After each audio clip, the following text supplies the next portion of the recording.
Morning, good afternoon, good evening.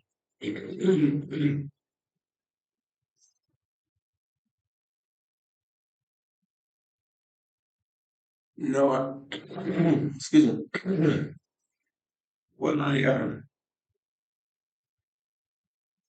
Well, I didn't realize how I didn't realize that so many people were actually looking at my broadcast. I didn't think many people were looking at my broadcast.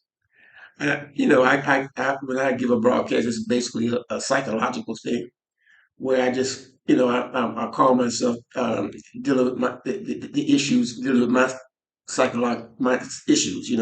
So it's like a psychological release when I get in front of the computer and begin to talk about issues which I'm concerned with. I'm flattered. I am extremely flattered. The reason why I'm flattered is this: I got a notice from YouTube. YouTube said I had uh, uh, did a hate crime video.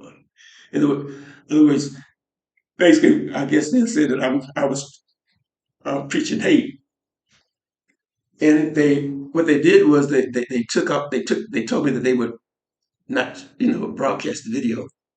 And the thing is, the video was about South Africa, and as I remember that when I did that video, I was talking about the enslavement that the South Africans are still in. I mean, I talked about how the white minority still rules South Africa, which is a fact. I mean, everyone knows that the whites still rule South Africa. I mean, that's not something that people don't know, and it's kind of bad that we tolerate it, but we know that what the white minority that ruled South Africa before they arrested Mandela, the same people are there. It's time for them to go. But what happened was YouTube banned. I was flattered. I didn't know that many people were actually viewing in on my broadcast. And I woke up this morning. When I woke up this morning, I was well when I was doing videos in U.S. I said I had to be motivated. So I was extremely motivated, and I did a video which that video would be, I would put that video up so that it comes after this one. Because what I'm going to do is, I think what I'll do at this point in time is to stop giving, you know, like live broadcasts. In other words, what I'll do is I'll probably just reach into old videos that I did when I was in the U.S. and I'll produce them on my YouTube station. But I got a notice. I got a notice from YouTube. It said something about me preaching hate. Me preaching hate. You see what the world is at? I am preaching hate, and all I'm talking about is humanity. I mean, here we have a world that socializes and promotes the act of a man putting his penis into another man's penis. That's what the modern culture promotes, that type of action. And here I am, a man trying to find a way to save humanity. But I am the one who's preaching hate, preaching hate. I did a video on uh, South Africa, and I talked about the demonstrations they were having. The demonstrations were saying South Africans first. Now, if you read, if you're intelligent, you see this is South African first. You have to look at history. All I know is, as I indicated in that video, which was banned, which was the YouTube committee or whoever they are, they said they put a strike on my broadcast, whatever that means. Uh, I think I'll pursue my YouTube station a different way.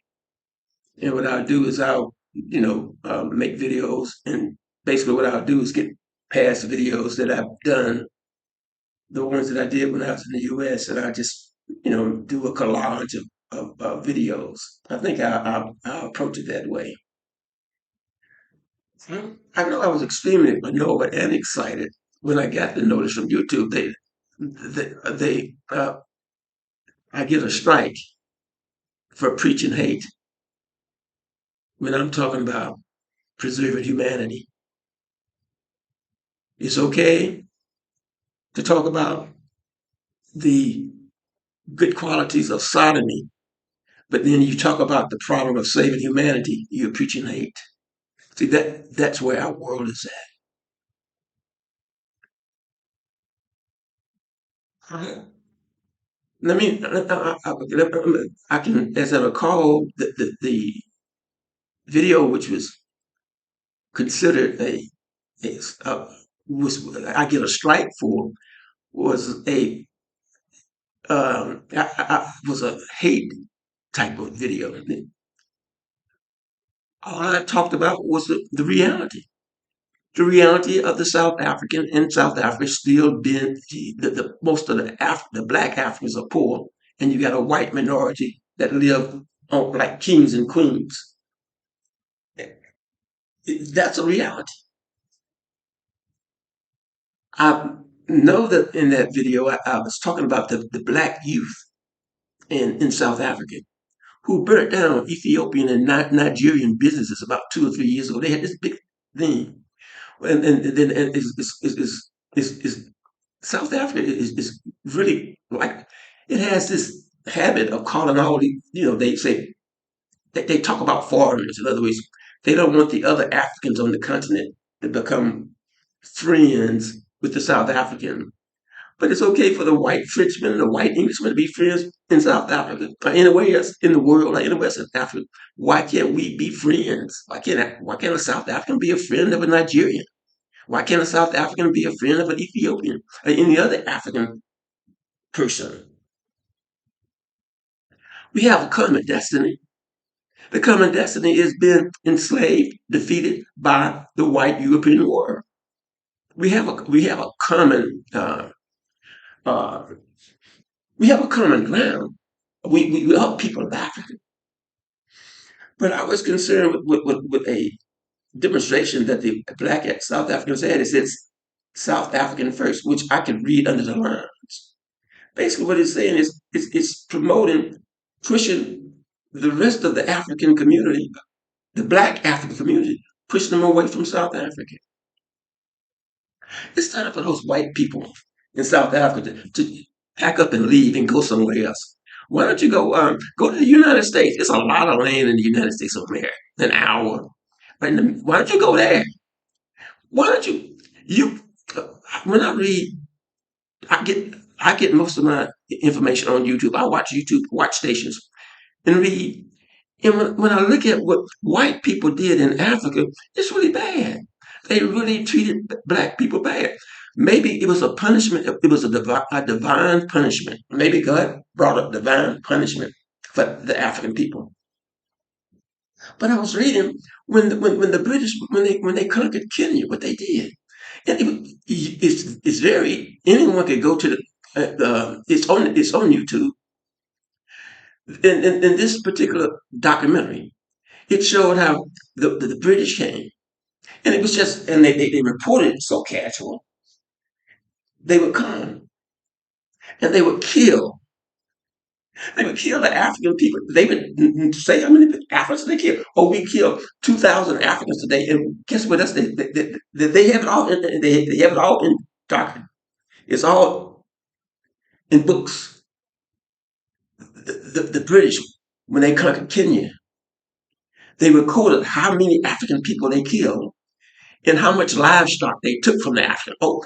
It, this certain day, we killed 2,000 Africans. This is 2,000 Africans, and we took 20,000 sheep, or we took 20,000 goats.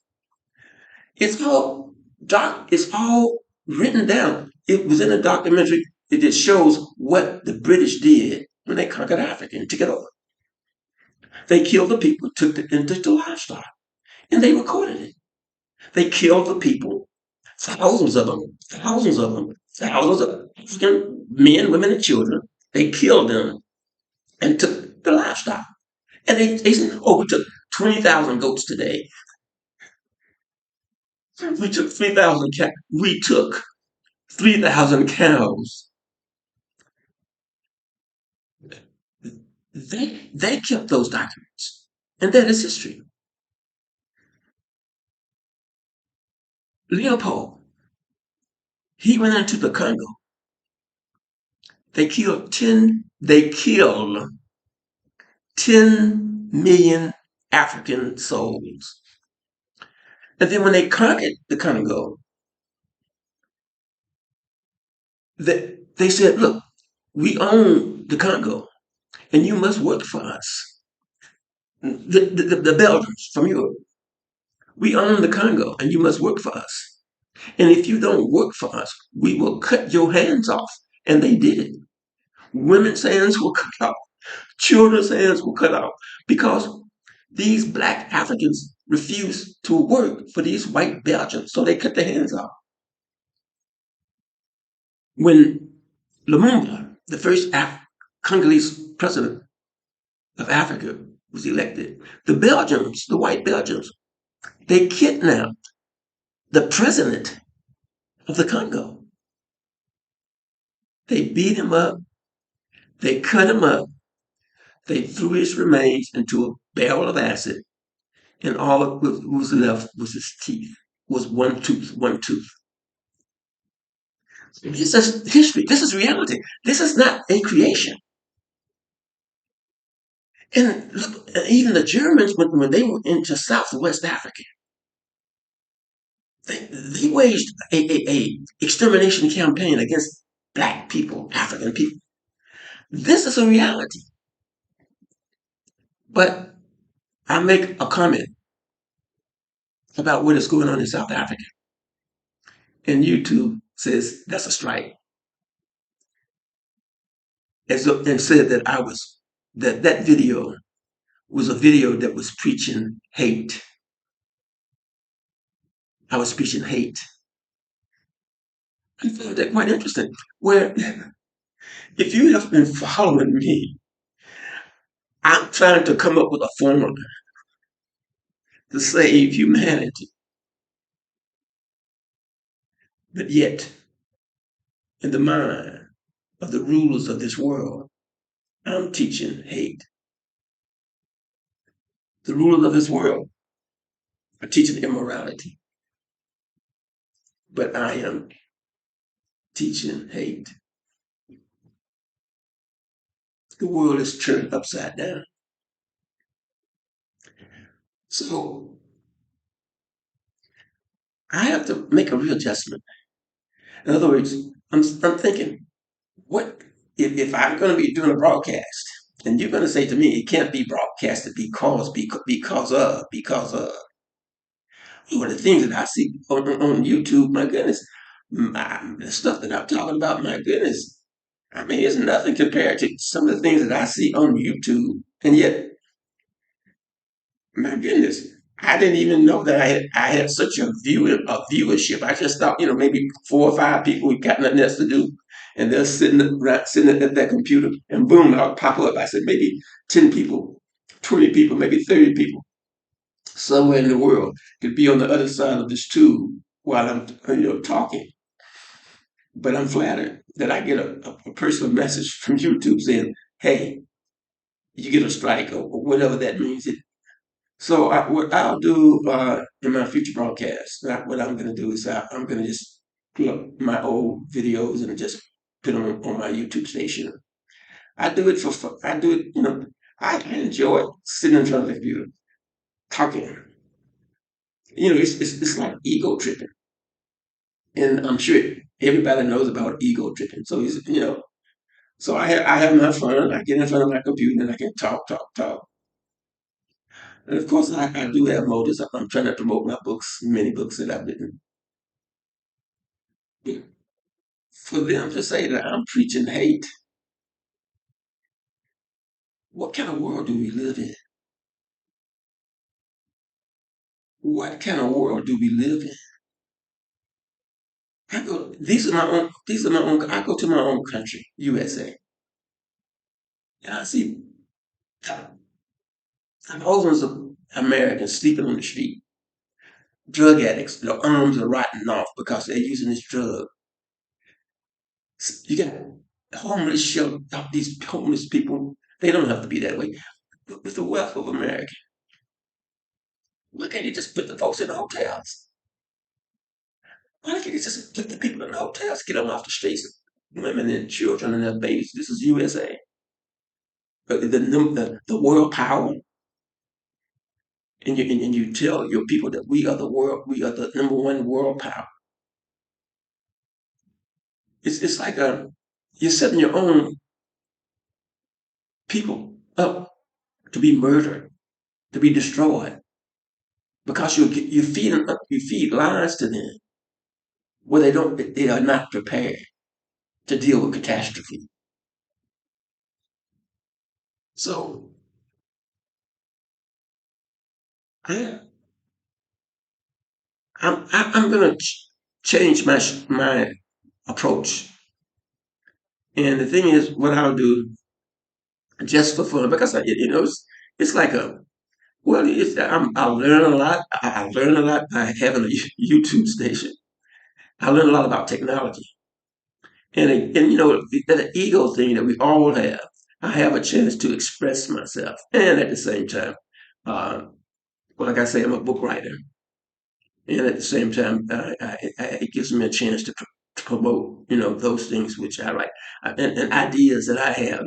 I have an idea of a corporate African corporation, which I want to share with my uh, listening audience. But I guess that I'm forced to sort of postpone my relationship with my YouTube community. So what I'll do is I'm experimenting. I'm experimenting in literature, in literature and writing. The books that I write, I'm experimenting. And so I guess I also do a little experimenting in broadcasting, and to see what type of things that I can, I enjoy thinking about things and trying to come up with new ideas and stuff like that. So what I think I'll do is I'll just sort of become more of an introvert than I am, and just go into myself and just figure out things that I can do to, constructive things. But the more I think about it, I said, this person here is preaching hate. Isn't it a fact that white people rule South Africa? Isn't it a fact that most of the people in South Africa are Africans, black Africans? Isn't it a fact that most of those people in South Africa are poor black Africans? Isn't it a fact that there's a small minority that's ruling South Africa, and these are all white people?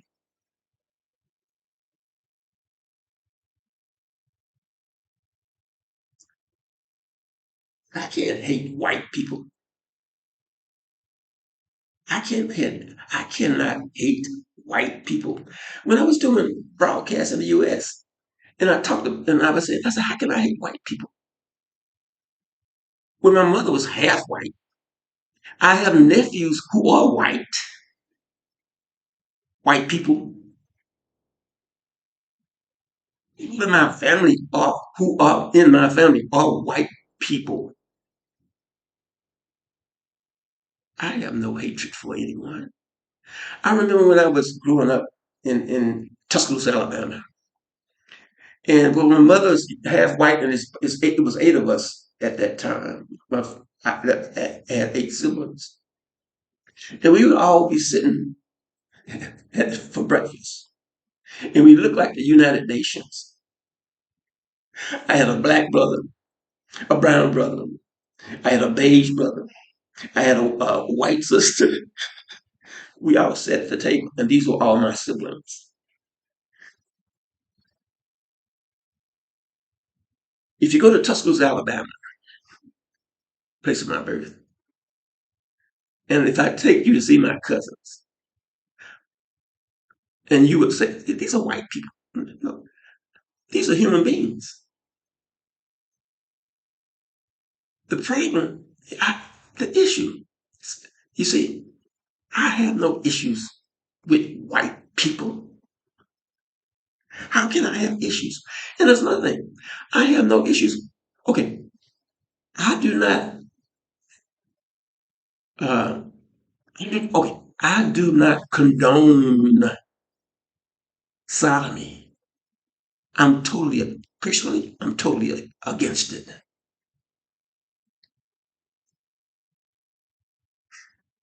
You go to my family, my my cousins, friends, siblings, in our own immediate family. I do not hate the sodomite. I'm saying that the practice of the sodomite, I have an issue with it. I am profoundly against it. But I can love a human being and I can respect a human being if he's a sodomite.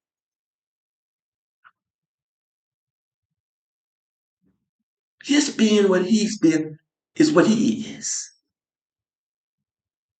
Look, I can deal with this rationale. If God created me, and if God created me, did he not create the sodomite? And for whatever reason that he did it, it's beyond me. But I said, within my framework, I'm totally against the practice of it. So, though I speak against this, I do not, I do not make the human part of it and the activity part of it the same. For you have the act of, but then you have the human being. I love the human being. I detest what I detest a man who rapes a child. I detect a murderer. I detect a thief. I detect. I how do I say this? I uh, I am against thievery, but I can still love a thief. I am against homosexuality, but I can still love the human being who is. So we live in this world. It's so mixed up. It's so messed up that here's a man. If you have been following me since my broadcast, all I talk about is saving humanity. Okay, here I am. I guess I thought with the subject that I was talking about, that maybe two or three people, you have people, you have two or three people who would probably be interested in what I had to say. And I thought I was talking to maybe 4, 5, 6, 7 people somewhere in the world, and I'm just sharing my views to another human being. I didn't know I was so profound in my delivery that YouTube would say, "Hey, you can you are a hate monger. You're preaching hate." I'm not preaching hate.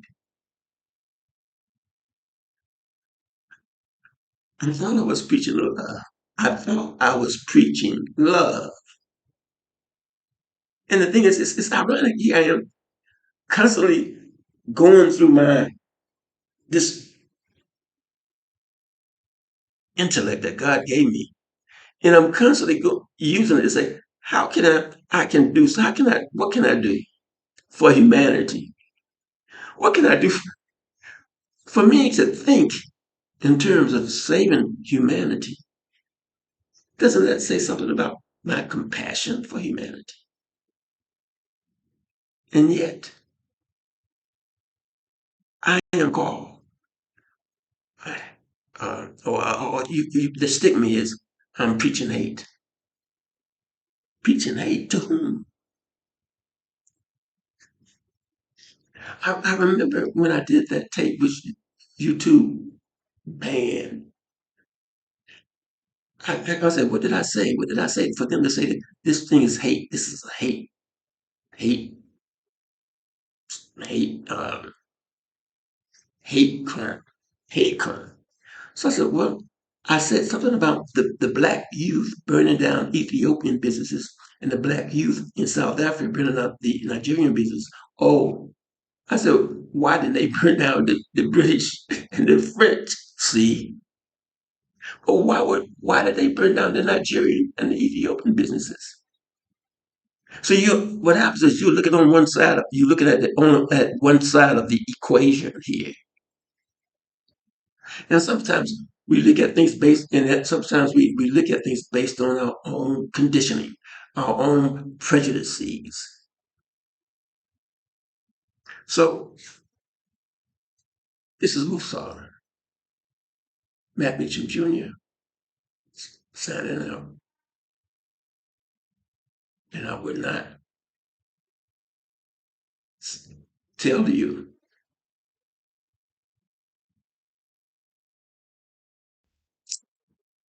They won't even let me sign out, man. They won't even let me sign out. I'm gonna try to sign out. And I'm still trying to